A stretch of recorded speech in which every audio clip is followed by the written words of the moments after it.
Este é o traçado da Estrada de Ferro 354, popularmente conhecida como Ferrovia de Integração do Centro-Oeste, ou FICO. Essa estrada de ferro se estende por 888 quilômetros, de Lucas do Rio Verde, em Mato Grosso, até Mara Rosa, em Goiás. A obra de construção dos primeiros 383 quilômetros da FICO começou em setembro de 2021, sob a responsabilidade da Vale, como resultado do acordo de renovação dos contratos de concessão de suas outras duas ferrovias, Carajás e Vitória Minas. A construção teve início a partir da Ferrovia Norte-Sul, em Mara Rosa e está programada para ser concluída em março de 2027, quando deve chegar em Água Boa, no Mato Grosso. A principal função da FICO será facilitar a exportação de grãos do Mato Grosso para os mercados europeus e asiáticos. Mas e depois que a ferrovia estiver construída, o que acontece? Quais caminhos os grãos irão tomar para chegar aos principais portos da Ásia e da Europa? Bem, vamos responder essa questão usando uma simulação de 3 possíveis rotas ferroviárias alternativas para a costa brasileira, e de lá para 2 diferentes destinos, um na Europa e outro na China. Cada uma dessas rotas tem suas características específicas para o escoamento de cargas como grãos, fertilizantes e outros produtos agrícolas. Vamos entender melhor cada uma dessas rotas. O caminho do Arco Norte. A primeira opção que veremos é o caminho de 1.738 quilômetros, com destino ao porto de Itaqui, no Maranhão, através da Ferrovia Norte-Sul e da Ferrovia de Carajás.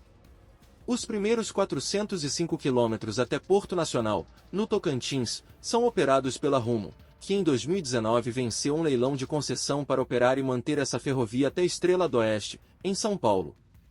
De Porto Nacional, Tocantins, até Açailândia, Maranhão, os trens percorrerão 720 quilômetros concedidos atualmente à VLI, uma empresa criada em 2011 com o objetivo de operar essa ferrovia.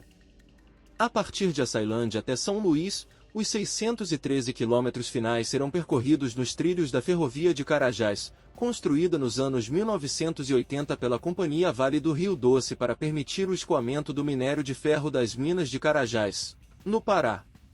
Ao todo, serão percorridos 1.738 quilômetros, desde o entroncamento ferroviário em Mara Rosa, até os terminais graneleiros da Baía de São Marcos, por ferrovias operadas por 3 empresas diferentes, Rumo, VLI e Vale. No mínimo, essa viagem durará 68 horas para ser completada. O caminho do Arco Sul. A segunda opção que exploraremos é o caminho de 1.725 quilômetros, com destino ao Porto de Santos, em São Paulo, utilizando a Ferrovia Norte-Sul e a Rumo Malha Paulista.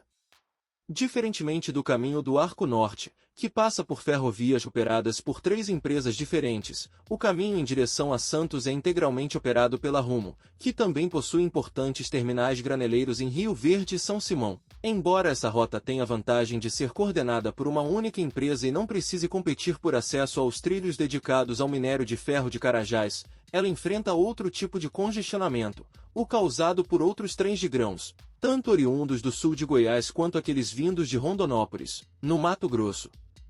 No mínimo, a rota do Arco Sul também durará 68 horas para ser completada nos terminais graneleiros de Santos. A logística da soja e do milho. Como vimos, os portos de Itaqui e de Santos estão em uma posição quase que equidistantes do Mato Grosso, cerca de 1.700 quilômetros ou 68 horas, via a futura rede ferroviária após a implantação da FICO. Entretanto, hoje, sem a instalação da FICO, a logística brasileira atual beneficia fortemente o Porto de Santos, que transporta mais que o dobro de soja e milho escoados por Itaqui. E não é só isso.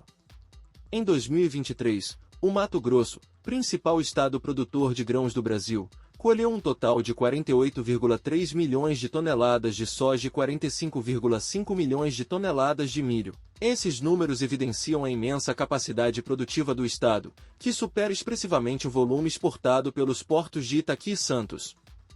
Enquanto a soma total de soja exportada pelos 2 portos foi de 48,4 milhões de toneladas, e a de milho alcançou 24,9 milhões de toneladas. Apenas o Mato Grosso produziu quase o dobro do milho exportado e uma quantidade de soja praticamente igual à soma exportada pelos 2 portos, por outras rotas, sem acesso ferroviário direto. Essa diferença aponta para a necessidade de construção de outras ferrovias, que possam não somente dar vazão à enorme produção de grãos do Centro-Oeste, quanto viabilizar outras cadeias produtivas brasileiras. De volta ao Arco Norte. Esta é a Baía de São Marcos do Maranhão, onde está situado o Porto de Itaqui, último destino nacional dos grãos que serão escoados pelo corredor ferroviário Centro-Norte, por 2.121 quilômetros. Desde Água Boa no Mato Grosso até este terminal de exportação de granéis, que em 2023 foi responsável pelo embarque de 15 milhões de toneladas de grãos. Este terminal faz parte de um dos principais corredores de exportação da produção brasileira de grãos, com abrangência na região do Matopiba, Maranhão, Tocantins, Piauí e Bahia, além de áreas do Nordeste de Mato Grosso e Norte de Goiás. Com a conclusão dos primeiros 383 quilômetros da Ferrovia de Integração do Centro-Oeste em 2027, espera-se que mais 8,5 milhões de toneladas de grãos venham a ser escoados por este terminal. Mas depois que os grãos chegam nos portos, que caminhos os navios irão tomar até chegar em seus destinos na Europa e na Ásia? Xangai, via Canal do Panamá. Iniciamos pelo Porto de Itaqui, no Maranhão, em direção ao Caribe até o Canal do Panamá. Esta rota tem ao todo cerca de 20.500 quilômetros até a China. Entretanto, ela enfrenta alguns desafios na travessia do Canal do Panamá. Não apenas o preço do pedágio no canal, mas também a fila, que a depender das condições hídricas e demanda de navios pode durar alguns dias de espera. Superado o canal, o restante da rota até Xangai na China, é um caminho praticamente em linha reta através do Oceano Pacífico. Ao todo este caminho dura no mínimo 48 dias desde o Mato Grosso até a China e pode custar cerca de $126 por tonelada, desde a fazenda até o porto de Xangai. Entretanto, Itaqui não é a única opção de porto com acesso ferroviário a partir da FICO. Outra possibilidade é o caminho do Arco Sul, até o Porto de Santos. Xangai, via Oceano Índico. Com 8 terminais especializados no transporte de granéis vegetais, o Porto de Santos movimentou em 2023 cerca de 48 milhões de toneladas de milho e soja, quase 3 vezes mais que o movimentado em Itaqui no mesmo período. A Interlândia de Santos alcança uma extensão bem maior devido à maior capilaridade de rodovias e ferrovias em direção a este porto. A rota para Xangai a partir de Santos tem praticamente a mesma distância de 20.500 quilômetros, desde que o percurso seja feito diretamente pelo Oceano Índico, contornando o Cabo da Boa Esperança e atravessando o Estreito de Malaca. Essa rota tende a ser um pouco mais barata, por conta da maior competição entre embarcadores e terminais graneleiros e pela ausência de custos na travessia do Canal do Panamá. Vimos que, embora as distâncias percorridas na prática sejam muito semelhantes, o Porto de Santos no Arco Sul transporta muito mais que o Porto de Itaqui, no Arco Norte, devido à maior oferta de infraestruturas, tanto de transporte até os portos, quanto de armazenamento de grãos nos terminais graneleiros. Mesmo a implantação da FICO não deverá alterar este cenário. A menos que outras ferrovias se conectem à FICO, gerando mais opções de escoamento, competição e consequentemente redução de custos logísticos, o Porto de Santos terá grande protagonismo por muitos anos, devido sua posição estratégica para grandes mercados consumidores no Oriente. Se Santos está a uma posição equidistante da China quando comparado a Itaqui, o mesmo não vale para os outros grandes polos consumidores a leste da Cidade do Cabo: Índia, Indonésia, Paquistão, Bangladesh e Etiópia. 5 das 10 maiores populações estão todos mais próximos do Brasil pelo Oceano Índico, via Santos, que de Itaqui ou qualquer outro porto do Arco Norte, via o Canal do Panamá.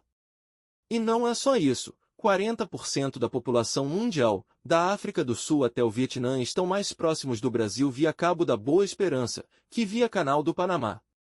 Se incluirmos a China, as Coreias e o Japão, 60% da população mundial ou está mais próxima ou na mesma distância do Brasil via as rotas marítimas abaixo do paralelo 16, contrariando o senso comum. Os portos do norte são estratégicos sim, principalmente quando os destinos são as Américas do Norte e Central ou a Europa, devido a uma menor rota marítima até esses destinos, quando comparadas a Santos ou portos mais ao sul, como Paranaguá, São Francisco do Sul e Rio Grande. As perguntas que ficam são: com a demanda crescente dos mercados orientais, qual desses portos e estradas de ferro você acha que devem ser priorizados para investimentos futuros? Quem você acha que fará esses investimentos, o mercado ou o governo federal? A FICO e as novas ferrovias serão suficientes para atender a demanda por infraestruturas ferroviárias? E o que falar da Ferrogrão? Será que ela tem alguma chance de sair do papel? Se você achou este vídeo informativo, não esqueça de curtir, comentar e se inscrever no canal para mais análises sobre logística e mobilidade no Brasil. Além disso, confira o link na descrição para mais informações detalhadas no site Ouse Bem.